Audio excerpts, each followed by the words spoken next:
What's going on, Leafs Nation? Offside is back in your ears, and we're sitting down with friend of the show, Mr. Terry Koshan. Terry, how's it going today? Good, James. How are you? You know what? Like I said earlier to you before we jumped on, living the dream, million miles an hour, but enjoying every second of it. Good. Good to hear. So let's get right into it. These Maple Leafs, they are a different kettle of fish this year. Yep. But I want to know from you, when you think about this season so far, the Maple Leafs are what to you? Going in the right direction. It's hard to really dissect. It's not hard to dissect the season, but coming to some conclusions about it. I mean, listen, you go through a patch where they start the year thinking that one of the guys is going to be their main goaltenders. It's terrible. Has to go rediscover his game. Injuries on the blue line throughout a lot of it. And at the same time, you're having people up front who are having career years. And two of them in particular are Austin Matthews, of course, and William Nylander. Yep. But there was a lot that had to come together for this team. And, I think what's impressive to me the most, James, is that they're steaming toward another 100-point season. And look, we get that the regular season, quote unquote, doesn't count. Well, fine. In the end, it doesn't. But you have to do good things in the regular season. You have to team build. You have to do all these things that make it work in the end. And they've done a lot of that. And listen, I know Sheldon Keefe has his detractors. I'm not one of them. I just listed a bunch of things that could have made a bunch of other teams that go off the rails, or at least not do as well as they could have. And that's not what's happened with this Leafs team. So, Brad Treliving, one of his themes, as we know, James, the defense has been a work in progress all along.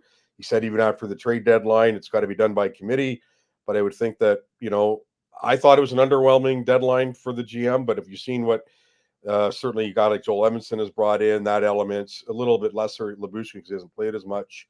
And then some nice depth in Connor Dewar. But it's a different Leaf group now. If Edmondson and McKay can keep doing what they're doing physically and kind of lead that tone or set that tone, then, it's going to give them a different look that they have not had in the playoffs before.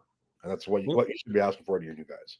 Let me ask you this question. You talked about the deadline being underwhelming. And in the Toronto market, there's been many teams, whether it's the Raptors, the Blue Jays, where teams have kind of been silently vocal or outright vocal about the team not making moves to support and help the squad.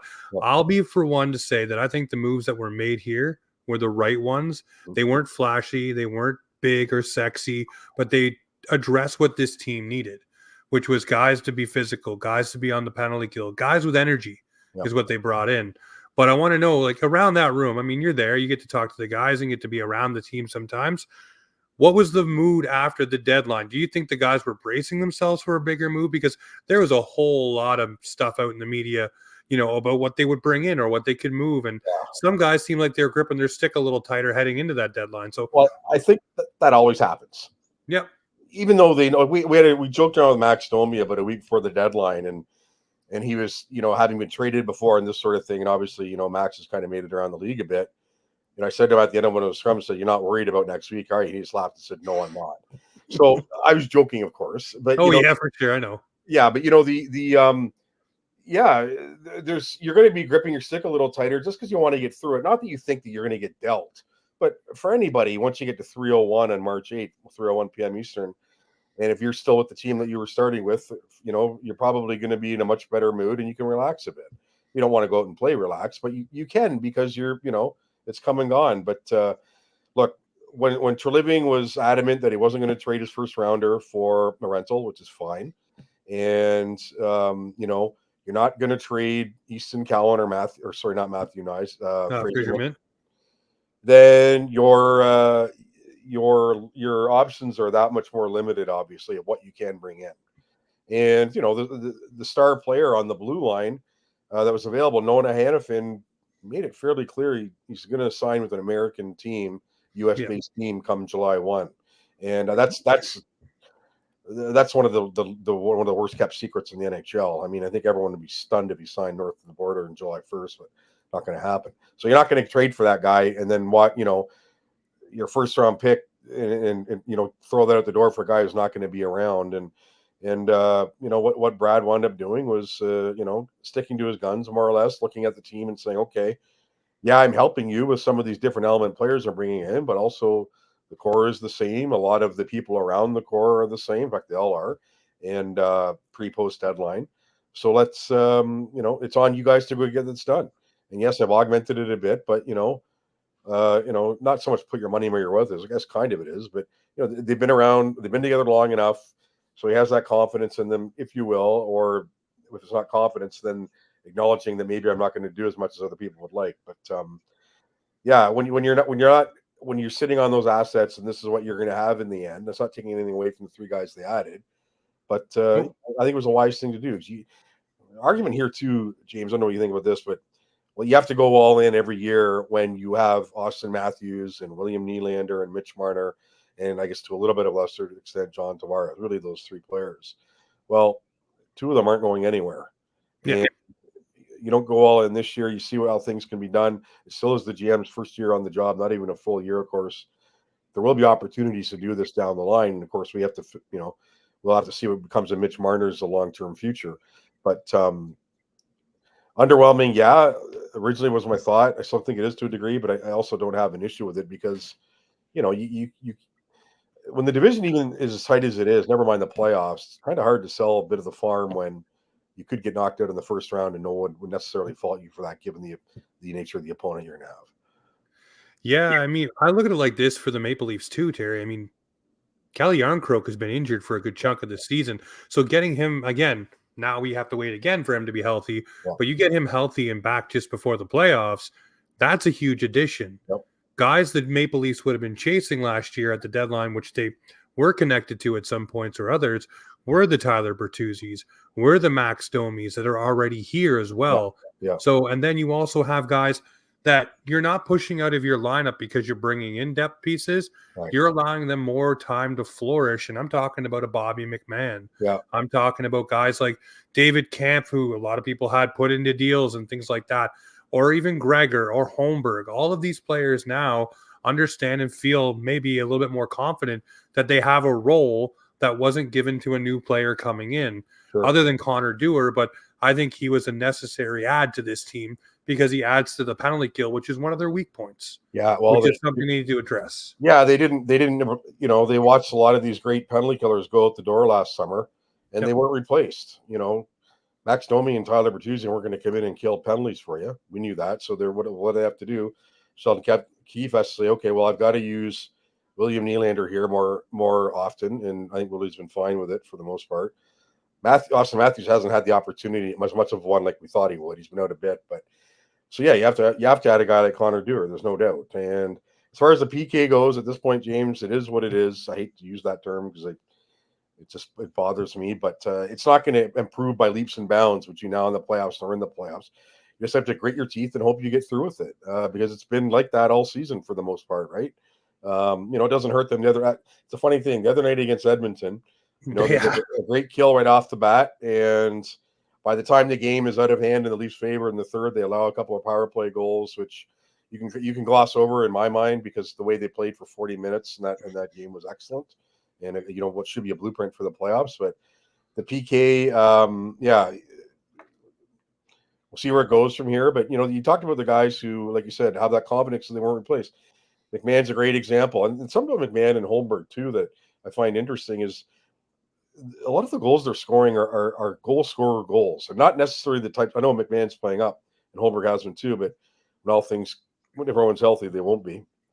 But guys, they're scoring kind of goals you don't necessarily from your depth players. That's it. Yep. In the manner of it, so that can only help to in the future. Like I said, Dewar is going to be good, but the one guy that you kind of feel for in all this, and we're not talking. I know he's on the blue lines, Simone Benoit. He's come in and been a hell of a player for them all year. Relatively speaking, I'm not saying he's the next Bobby Orr or anything, but he's been a real solid ad for them. And he's the guy who gets the short end of the stick when the numbers game comes to the fore. Joel Edmondson has added, Ilya Lyubushkin has added, he's been sitting a bit. So he's not thrilled about it. No player would be, but certainly Keefe now knows that you're not throwing a guy in there when you need him, and you will because more injuries will happen that you're not sure about. Benoit was been really good for them, and he will be really good for them. But like you said, when you're only bringing in 3 players for that's all they brought in. You lose a guy in Lagesson and the blue lines waivers. That instills confidence in some of those guys who are still there, who did make it through and say, okay, This is the opportunity. Go show us. Yeah, so for me, we'll get to Brodie and Benoit on that in just a couple Yeah, of minutes, but I'll add this tidbit on it. I'm on the full milk truck wagon from Joe Bowen. That guy needs to be in the lineup. He brings energy. He's infectious. He hits. He blocks shots. But the boys rally around him too, yeah, and so do the fans. And that's something you need in your lineup. I think every single night. I look at a game like last night against Carolina, and yep, I say if Simone Benoit's in there, he's doing something in that game to spark some energy, to bring some grit, some jam, some juice, whatever you want to call it. mhm, He does that. And it gets everybody else fired up, and maybe it gives you a few shifts where you're up to 10, right? Because yeah, that game, we all can say the first two periods, they were lackluster. They were not connecting on passes. The yeah. skating wasn't there like it was against the Edmonton Oilers. It was almost like a championship fight where you empty your gas tank in the first round, which was the Oilers, and have nothing for the rest of the fight Yeah. is Well, what it looked like for Carolina. yeah, I was gonna say the tough thing about the Carolina game was you take a couple of mistakes out of it, and the Leafs are right there at the end. Yeah, And that's the true. Yeah, Carolina scores right off the hop, and I don't know what McCabe was thinking on that, no look pass from beyond his own goal line, but eventually done it many times this season. they get disorganized and they can't set, and the puck's in the back of the net, and Brodie's flailing around a bit, but a tough start. Now, if they don't play back to back, if it's not a back to back situation, is Brodie sitting a third game? Perhaps, because this is the things that Sheldon Keefe had said to us about Brodie earlier on was the mental reset and needs to be away from it for a bit to kind of get his mind back into it. Well, I don't know about you, James, but to me, that was you'd think it would take longer than just watching a couple of games before boom, you're right back in there, right? Yeah, But you have the schedule. The schedule says what happens is you play Edmonton, you beat them soundly, you hop on a plane, you're flying to Raleigh, North Carolina, and Toronto to Raleigh is not. It's a couple hours. It's not like a quick flight to Boston or Philly or Montreal or Ottawa or Detroit, and so you're probably not at your hotel till 3 a.m. And the game has moved up an hour because Carolina has some of these 5-6 o'clock home games on Sundays, and puck drops at 6, so you lose an hour at that end. Not an excuse, but just these are the things that happen. So you put Brodie in, and there's a bit of recovery there for the rest of the game. I'm curious. No practice today, of course. I'm curious to see where Keefe goes the lineup tomorrow night against the Devils, and then against the Caps on Thursday at home. But yeah, you know what? That game is interesting. I know Keefe was really subdued after James, but given the way that, like I just talked about, the factors working against them, I thought they were okay. I thought they were fine. You're playing against one of the toughest teams in the league defensively. We know how good Carolina is.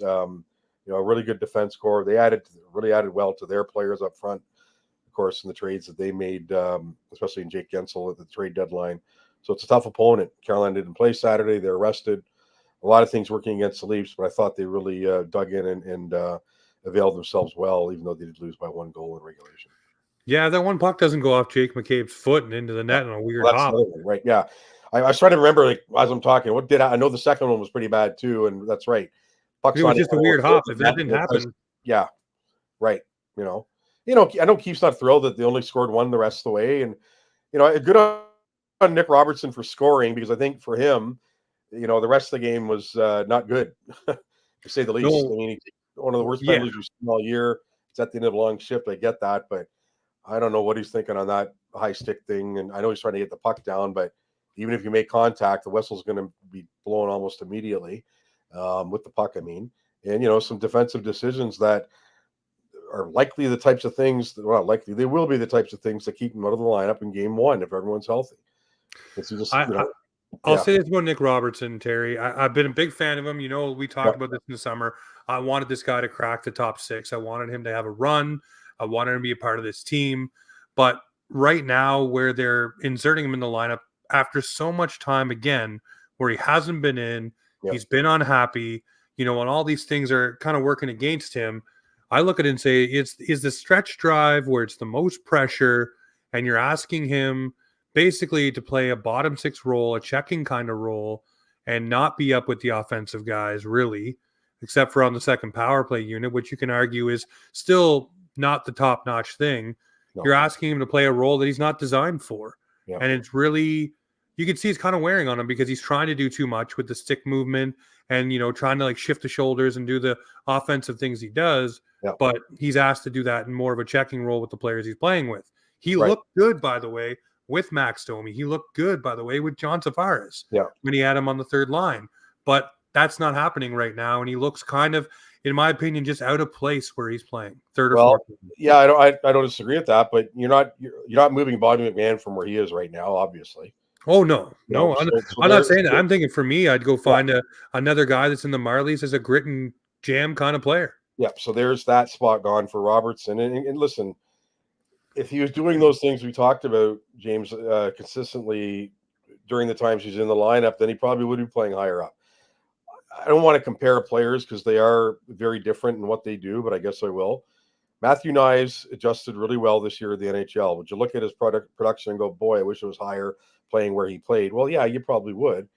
But he hasn't been a defensive liability for them. He's played against some tough matchups this year, and he's come out of it the other side. Now, Knies is a different player than Robertson. I get that. He's more physical, obviously a lot bigger than Nick Robertson is. So there are different elements. But the fact of the matter is the decision-making came to him quicker than it has for Robertson. And, is Robertson best suited to be playing with more offensively talented players? Sure he is. But, over the long haul, game by game by game, you don't want to get into those situations where you can't trust them defensively. And unfortunately for him right now, that's what we're still is with Sheldon Keefe. Now, having said that, we know that there are going to, Marner and Yarncroc will be out forever, or they'll be back. Yeah. And, if everybody's healthy, I don't think Nick Robertson's in the game on lineup, but he'll have to be ready because the longer the Leafs go in the playoffs, as we all know, the greater chance there will be of somebody getting injured, and he will be inserted. There's not someone else coming from the Marlies to take that job right now. That's him. Yeah. Him and Ryan Reeves probably, right? They won't be in that lineup if everybody's healthy, I would assume. We'll have to see. Maybe if it's Florida, maybe Reeves is in. I don't know if it's because they're a little more physical than Boston is. We'll have to that'll all get worked out. But those guys have to be ready because they are going to be called upon at some point. Yeah, I think if you play the more physical team in Florida, Reeves is in there. I think even if you do play Boston, I think you put him in there to set a tone, kind of like they did against the Edmonton Oilers, right? Where they were physical right off the hop and really got the Oilers off their game and just made it difficult. And that's not something the Leafs have been known for. And guess what? Everybody's talking now about these physical Leafs. Elliot Friedman was talking about it. They're talking about it on the broadcast that this team is physical and they're kind of imposing their will a bit more. And then you got Domi talking about he can't wait to see Edmonton in the playoffs because he's laying the cross checks on Draisaitl and, making his night miserable. And, that stuff gets let go a little bit more in the playoffs. So the Leafs haven't had those things really working for them in a good degree with this much physicality in the lineup. Because you can now name, before it was like we'd name Hyman and maybe Muzzin. Those were the guys that were physical. And then you kind of stop. Yeah. Now you can say, hey, you got Reeves, you got Benoit, you got Labushkin, you got Edmonston, Bertuzzi to a degree, Domi to a degree. Yeah. So you finally got some physicality. And Matthew Knies is no slouch either. He likes to throw the body. So, and McMahon, his face is all banged up, but he also likes to toss the check in there. So this team is different, in my opinion, for the physical wise than we've seen. And that's been the knock against this squad for a while. They're not rugged enough, that people say, to go in the playoffs. I think they are more rugged this year than they have been probably in the past 4 years. Yeah, I agree with that. And, the fact of that matter is, though, what it's going to boil down to once the playoffs get going, it's going to be how your stars lead and what they do. Mm-hmm. And that's just the way it is. And, a lot of these NHL teams, of course, that have any team that has won the cup has had that physical element we're getting at. But you need your star players to lead the way. And if they don't have that, all of these guys can hit everything that they want. You're not going to get too far. And that's the challenge this year for this Leaf team. Because as we know, James, we've seen it happen once last year, the one win against Tampa in the first round. And, everyone's happy for about 48 hours or so. And then 5 games later against Florida, they're done. Now, a lot of those games went to overtime, could have gone either way. But the fact of the matter is they didn't. So those guys are going to have to lead. But I'm with you on that. It's a different look for the Leafs, period, one that we haven't seen.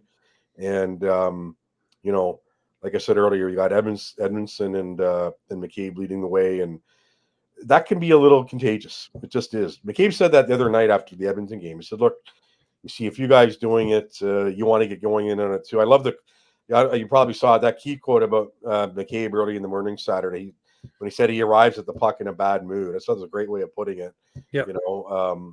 Now, do you wish sometimes McCabe was a little, some of the defensive things were ironed out like we saw against Carolina? Sure you do. But you know what? I would argue that if you look through every pack of NHL highlights from every game, every night, you're going to see mistakes made by defensemen that wind up in their own net. It's just a fact of life. Oh, it happens more often than not. Limiting those. Yeah, it's just limiting those once the playoffs go, and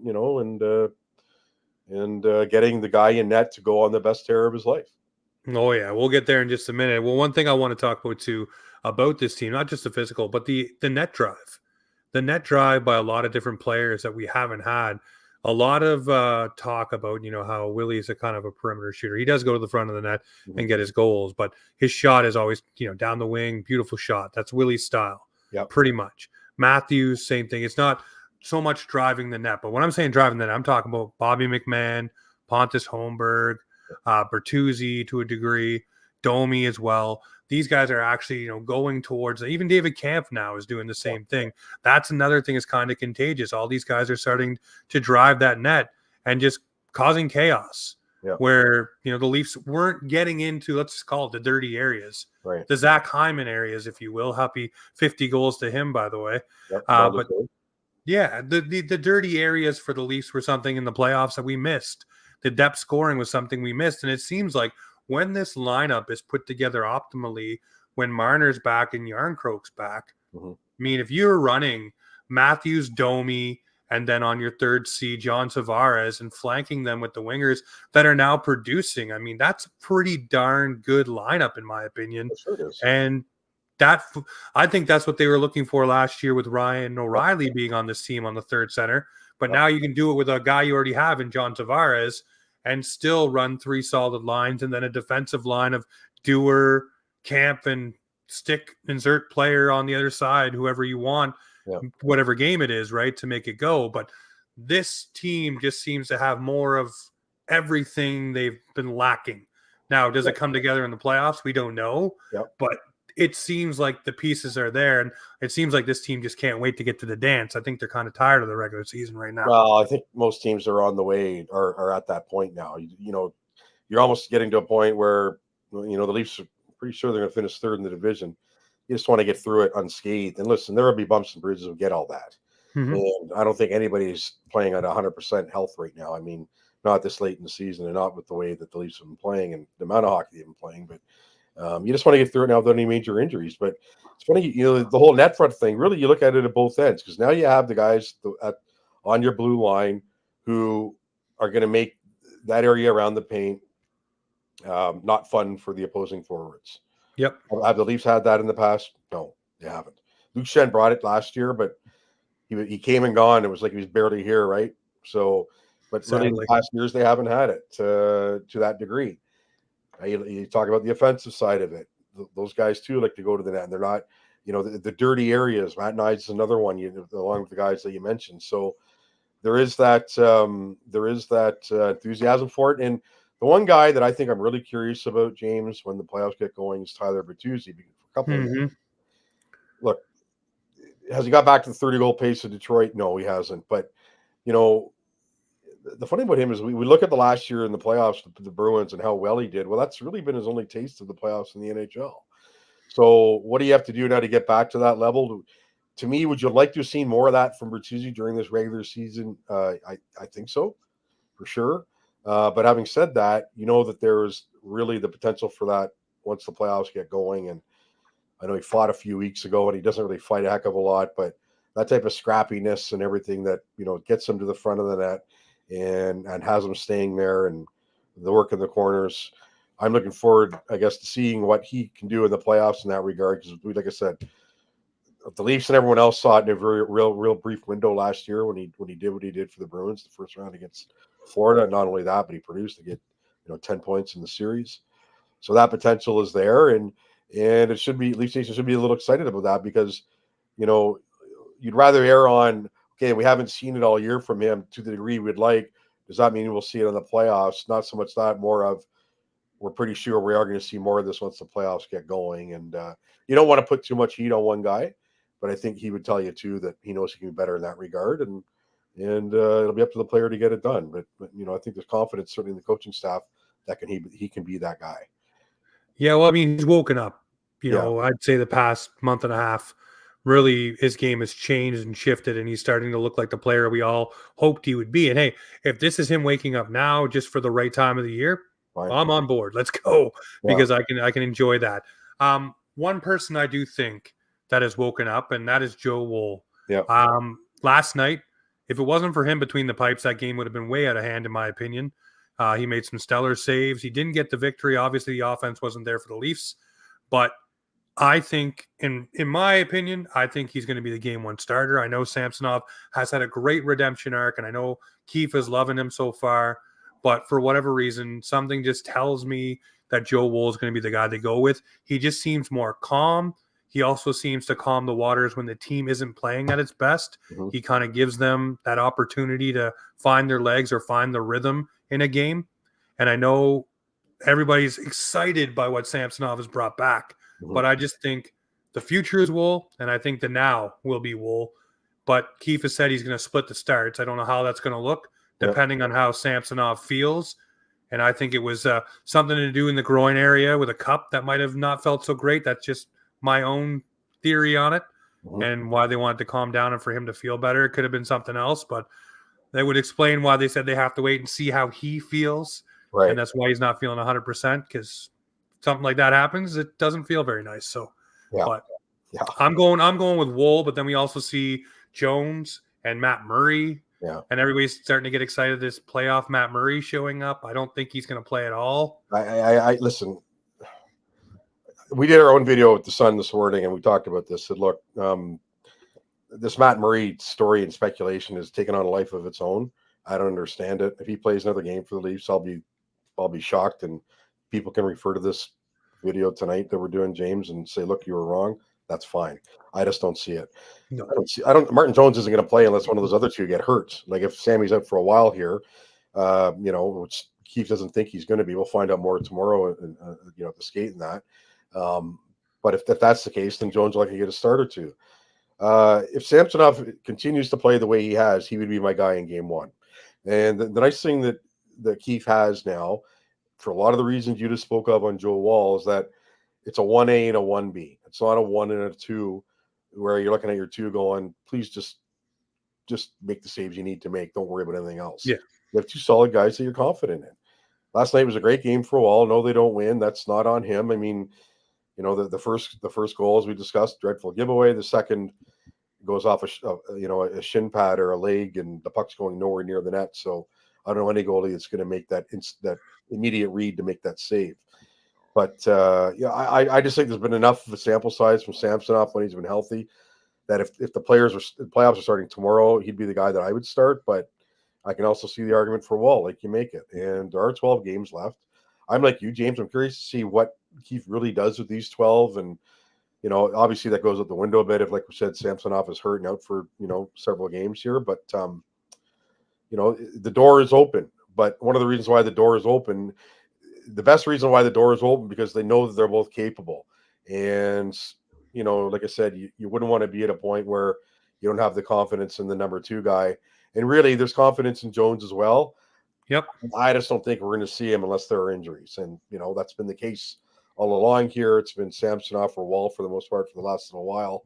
And I think that's what will happen once the playoffs get going. But, it's no matter who it is, if that guy can start playing the best hockey of his life around April 22nd or 23rd, then the Leafs might be on to something. I bring up the names of Darcy Kemper, Jordan Binnington, Aiden Hill.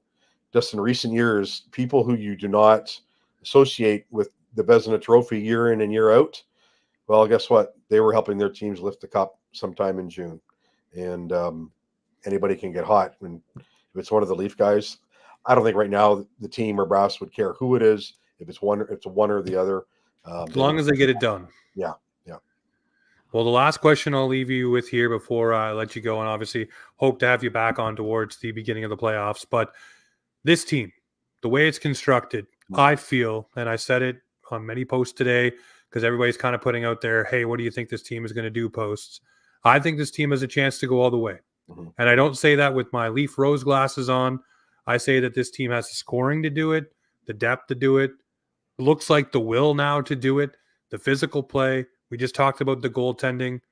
I think for me, it just comes down to the right buttons being pushed by the coach as well during these series to move guys around willingly to get them away from matchups and things like that. Like most coaches do, we fall back to Cassidy or Cooper, who have moved guys around to get guys freed up to play in their better spots. But I think this year, I think the Leafs are equipped to go on a run. I'm wondering, do you feel the same, or do you feel this team is still missing just something to make that magic happen? Well, I don't think they will if they play Florida in the first round. I think just Florida, they were in earlier in the year, James, and I know we're going to see them again here soon in the next little while in Toronto. And Paul Maurice was talking about what they gained from that run last year. And I know they lose to Vegas in the final, but, they get in, squeak in, whatever the word is you want to put at the end there, at the end of the regular season. So they go on this run. But for the guys who came back there, the Leafs always talk about, well, these playoff losses will make us better in the end.